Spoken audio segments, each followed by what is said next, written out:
बिस्मिल्लाहिर्रहमानिर्रहीम। कुछ लोग कहते हैं कि काली ज़ुबान वाले की बद्दुआ बहुत लगती है।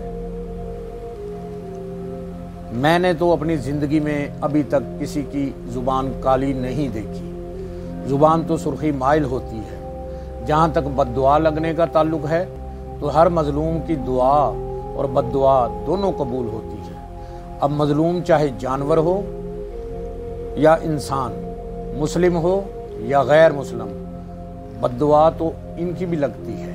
इसमें काली ज़ुबान का कोई ताल्लुक़ ही नहीं। कुछ लोग इस किस्म की बातें अपनी तरफ से करते रहते हैं। हालांकि किसी मर्द या औरत को कहना कि तेरी ज़ुबान काली है, तेरी बद्दुआ लगती है, या तूने मुझे बद्दुआ दी है जभी तो मेरा नुकसान हुआ है, तो यहाँ दिल आज़ारी की सूरतें हो सकती हैं। और ये भी हो सकता है कि कोई अपनी तरफ से होशियारी चलाकी करते हुए कहे कि मैंने फ़लाँ को बद्दुआ दी तो उसका नुकसान हो गया, फ़लाँ ने मुझे सताया तो उसको यूं हो गया।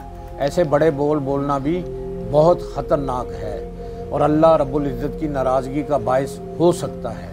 लिहाजा इस किस्म की बातों से बचना चाहिए कि कहीं अल्लाह पाक हमसे नाराज़ ना हो जाए और हम कहीं के ना रहें। अल्लाह हमें अमल की तौफीक दे। आमीन।